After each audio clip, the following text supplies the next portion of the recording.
تیرے کرم کی کیا بات مولا تیرے. السلام علیکم ورحمۃ اللہ وبرکاتہ.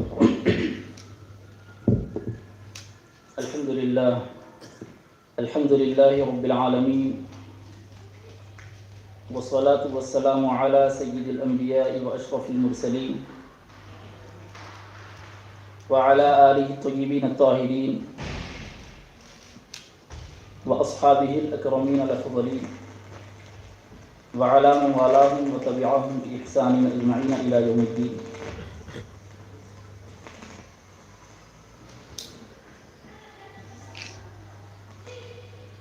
اسٹیج پر رونق افروز معلل القاب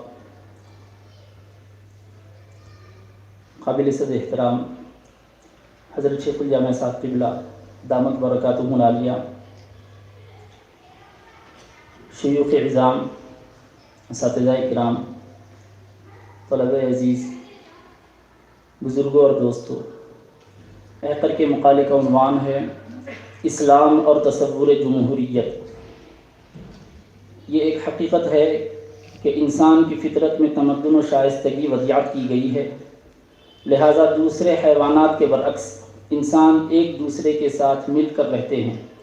ہم جنس افراد کے ساتھ بود و باش کے باعث نتیجتاً ایک بستی آباد ہوتی ہے اور ایک معاشرہ تشکیل پاتا ہے.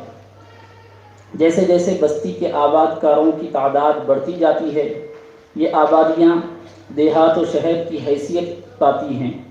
گزر بسر کے لیے ہر آدمی کی بنیادی ضروریات یکساں ہونے کے باوجود چونکہ ہر شخص کی طبیعت دوسرے سے مختلف ہوتی ہے، نیز انسانوں میں صفات حمیدہ کے ساتھ ظلم و استبداد، جانبداری و عصبیت، خود غرضی و خود پسندی جیسی کئی ایک مذموم صفات پائی جاتی ہیں. اس لیے عجب نہیں کہ انسانی معاشرے میں بقائے باہم مختلف خطرات سے دوچار ہو، بلکہ نقض امن واقع ہو. ان خطرات و اندیشوں کے سدباب اور امن کی برقراری کے لیے ایک ایسا نظام درکار تھا جس کے اصول و قواعد کا پابند رہ کر ہر شخص اپنے حقوق حاصل کرے. اس نظام کے تحت تمام کی انفرادی و اجتماعی، معاشی و معاشرتی ضروریات منظم طور پر تکمیل پائیں. جب تک انبیاء کرام علیہم الصلاۃ والسلام کی آمد کا سلسلہ جاری تھا، حضرات انبیاء علیہم السلام خود امت کے تمام امور کی تدبیر و انتظام کرتے تھے. چنانچہ صحیح مسلم میں حدیث پاک ہے، کانت بنو اسرائیل تسوسهم الانبیاء کلما ہلک نبی خلفہ نبی وانہ لا نبی بعدی. بنی اسرائیل کے انبیاء ان کا انتظام کرتے تھے، جب بھی کسی ایک نبی کا وصال ہوتا تو دوسرے نبی ان کے بعد ان کے نائب ہوتے، اور یقیناً میرے بعد کوئی نبی نہیں. حکمرانی و تدبیر مملکت کے لیے دنیا میں کئی سیاسی نظام رائج رہے، بادشاہت و ملوکیت، آمیریت و استعماریت، سوشلزم و کمیونزم، خلافت و جمہوریت وغیرہ. انسانی معاشرے میں ملوکیت و بادشاہت کی ابتدا یا کسی بھی سیاسی نظام کا آغاز کب ہوا، اس کا پتہ لگانا مشکل ہے. ہاں، سب سے پہلے جمہوری نظام ہندوستان میں پھر یونان میں معلوم ہوتا ہے. چنانچہ 6 صدی قبل مسیح کے اوائل میں ہمالیہ کے آس پاس کے علاقوں میں کئی چھوٹی جمہوری ریاستیں موجود تھیں. اس جمہوری نظام کو سنسکرت میں گنا سنگھا یا گناراجیہ کہا جاتا تھا. اس کے برخلاف دوسری بہت سی ریاستوں میں بادشاہت قائم تھی جسے سامراجیہ کہا جاتا تھا. یونانی فلسفی افلاطون نے اپنی مشہور زمانہ کتاب دی ریپبلک میں اپنے دور یعنی 4 صدی قبل مسیح میں قائم جمہوری نظام کا ذکر کیا اور جمہوریت کے نقائص بیان کرتے ہوئے اس کے بالمقابل اشتراکی نظام یعنی سوشلزم تجویز کیا. اس میں کوئی شک نہیں کہ قدیم ہندوستانی جمہوری نظام کا نقطۂ آغاز تھا، اور یونانی جمہوریت بھی 100% معاشرتی مساوات کی آئینہ دار نہ تھی بلکہ اپنے مراحل سے گزر رہی تھی. 18ویں صدی کے اواخر میں انقلاب فرانس کے بعد جمہوریت کا وہ قالب و خاکہ تیار ہوتا ہے جو ہم آج کچھ ذیلی فروعی تبدیلی کے ساتھ دیکھ رہے ہیں. جمہوریت کی بہت سی تعریفیں کی گئی ہیں. یہاں انسائکلوپیڈیا بریٹانیکا سے جمہوریت کی تعریف نقل کی جاتی ہے. Democracy literally ruled by the people. The term is derived from the Greek demokratia, which was coined from demos means people and kratos means rule in the middle of the 5th century BCE to denote the political system then existing in some Greek city states, notably Athens.